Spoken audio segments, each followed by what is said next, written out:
Alors, Inserm Transfer est une société anonyme à directoire et conseil de surveillance, filiale à 100% de l'Inserm. L'Inserm est le premier établissement de recherche académique européen en santé humaine. Et Inserm Transfer a été créé en l'an 2000 et a deux grands types d'activités pour le compte de l'Inserm. D'une part, le transfert de technologie et la valorisation au sens large, avec une délégation de mission de service public depuis 2006. Et par ailleurs, toute une activité de montage et de gestion de projets européens, donc aller chercher des grants à l'Europe, que ce soit H2020, IMI ou d'autres. Alors en termes de positionnement, donc Inserm Transfer travaille véritablement les innovations en santé humaine sur le long terme, avec un historique aujourd'hui assez long et un recul assez long sur le sujet, avec différents types d'activités. L'ensemble de la chaîne de valeur est couverte par nos activités, du sourcing, donc aller chercher les innovations dans les laboratoires. On a une activité extrêmement intense de sourcing dans des échanges en one-to-one avec les scientifiques. On a toutes les activités ensuite qui couvrent la protection industrielle et le fait de monter des portefeuilles de projets robustes, solides, dans une logique véritablement de monter la compétitivité de la France en santé humaine à son meilleur niveau. À ce jour, et pour les résultats 2017, l'Inserm est là encore pour cette année le premier déposant académique européen en biomédical, bien sûr, mais également le premier déposant dans la catégorie pharmaceutique. Et donc nos concurrents, c'est l'industrie pharmaceutique, et en même temps, ce sont évidemment nos partenaires dans l'évolution et dans l'absorption de l'innovation. On travaille également la maturation, c'est aujourd'hui le terme qui est consacré. Nous, on est plutôt dans une approche de prématuration qui s'appelle et qui s'appelait jusque-là preuve de concept, c'est-à-dire financer et investir dans les étapes très précoces de l'innovation. Alors pour nous, qu'est-ce que ça signifie? Ça signifie un travail établi depuis 2009, un investissement de l'Inserm et d'Inserm Transfer à hauteur de 16 millions d'euros pour finalement faire les étapes les plus précoces du développement, mais au meilleur standard industriel. Ça veut dire en particulier de très belles validations de cibles et puis l'identification de molécules, par exemple thérapeutiques de type lead, essentiellement des biomolécules. Et puis beaucoup de choses autour des prévalidations sur les signatures moléculaires, par exemple dans la logique de biomarqueurs et d'éléments diagnostiques. Puis dans la relation partenariale, on travaille finalement avec l'ensemble des industriels ou des investisseurs, soit avec les grands industriels internationaux, soit avec les industriels classiques français existants, voire aujourd'hui aussi avec des investisseurs dans une logique de créer des entreprises, de nouvelles start-up, avec une idée très particulière qui est d'essayer de faire vraiment des entreprises à forte création de valeur sur le moyen long terme. Donc ça peut s'articuler en deux choses. Soit c'est une logique de croissance endogène des entreprises, c'est-à-dire on va aller construire sur le territoire français des forces humaines, et puis avec derrière de très belles innovations, voire, si on est plutôt dans une logique de projet avec une logique de revente, construire de belles valorisations pour qu'il puisse y avoir là encore une véritable implémentation et un retour en termes de valeur économique et sociétale pour la France et pour le monde académique. On a vraiment essayé jusqu'à présent, et on continue tous les jours, et c'est un vrai travail de s'adapter à l'évolution et aux demandes éventuelles et aux nouveautés. On l'a fait par exemple en 2012 en travaillant sur les cohortes de patients. C'était le début, l'origine un petit peu de ces logiques de données qui sont aujourd'hui au cœur de nos sujets, la donnée de patients.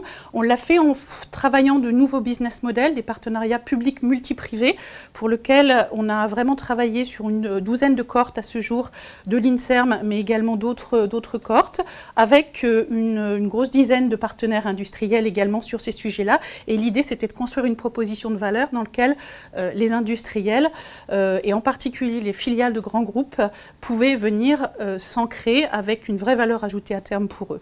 Aujourd'hui, les gros sujets, et on l'est tous dans ces sujets-là, c'est évidemment comment on va gérer les sujets de big data, les sujets de big data associés aux données de patients, bien évidemment, et quels sont les nouveaux modèles face à la diversité des acteurs industriels aujourd'hui sur ces sujets pour avoir des vraies propositions de valeur convaincantes. Alors en matière d'enjeux et d'orientation pour demain, on a 3 grands domaines aujourd'hui que l'on travaille. Le premier étant la création d'entreprises de croissance ou à forte création de valeur, puisque là le besoin est important et le besoin de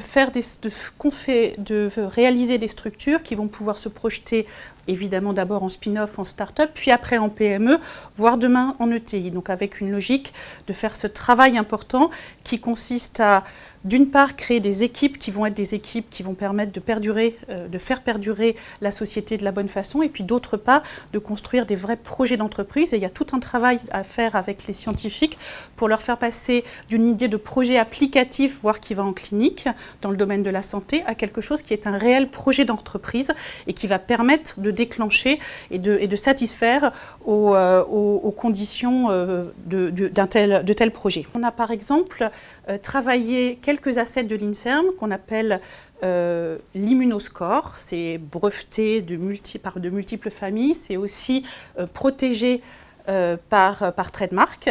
Et on a travaillé cette innovation pendant une dizaine d'années avant de la transférer à une société qui s'appelle AlioDX, qui a été créée en 2015 et qui est située à Marseille et qui est passée d'à peu près 70 personnes à 130 en l'espace de 2 ans et demi.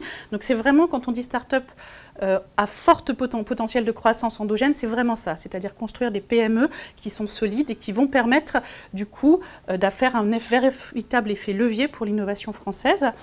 Ça peut être aussi un travail pour permettre de faire émerger des sociétés qui vont faire des belles levées de fonds.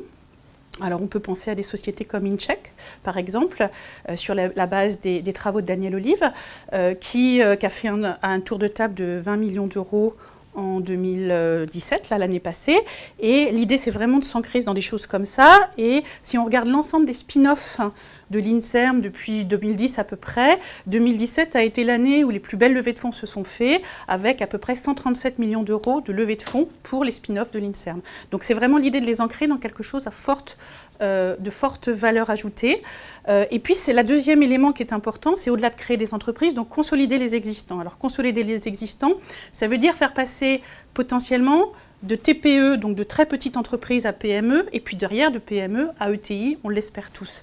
Alors on a travaillé ce modèle avec une entreprise qui était déjà une belle PME, qui s'appelle Silab, qui est une entreprise coréenne qui est sur l'extrait naturel, pour lequel l'idée c'est de l'aider, sans la fragiliser, à monter sur des domaines où elle n'était pas historiquement, en particulier les biomatériaux compatibles pour faire du comblement osseux, et on a créé avec elle un système de joint venture pour limiter le risque sur elle et lui permettre d'aller s'affronter à des nouveaux acteurs qu'elle ne connaissait pas, la FDA, le EMA par exemple, et donc de se mettre dans une configuration d'accéder à des marchés qu'elle seule n'aurait pas fait. Donc ça prend du temps, c'est des collaborations sur le long terme, c'est instaurer de la confiance entre les gens pour justement transformer ces très belles PME, voire ces petites ETI, en des ETI encore plus importantes. Le troisième, c'est effectivement comment valoriser aujourd'hui des données aussi complexes que des bases de données multi-entrées, des données de patients pour lesquelles les besoins des industriels, que ce soit des industriels pharmaceutiques, diagnostiques, ou des nouveaux entrants de type GAFA ou Baxt ont visiblement des besoins différents, avec des critères différents. Et toute la complexité aujourd'hui dans la valorisation, ça va être d'identifier les modèles pour chacun et de pouvoir construire des propositions de valeur qui soient ad hoc pour chacun d'entre eux. Alors à ce stade, en termes de collaboration, de modalités de partenariat avec les industries de santé, elles sont extrêmement vastes. Ça va des choses de façon très classique qui vont être la licence, classique licence, vous développez un asset et l'industriel s'en empare pour le développer plus avant.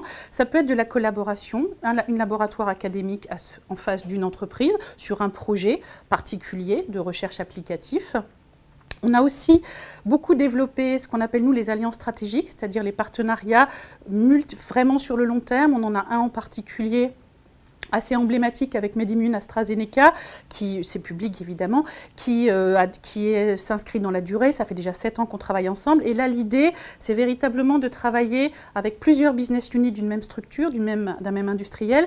Et de l'autre côté, nous, avec plusieurs académiques, voire plusieurs unités de recherche, voire éventuellement même des thématiques différentes en fonction du besoin, de s'adapter et de construire véritablement, avoir une co-construction et un design conjoint de projets de recherche qui, avec un temps avec un delta évidemment de temps, va permettre de sortir des innovations, mais cette fois conjointes, avec évidemment une logique de copropriété sur les brevets, de partage évidemment.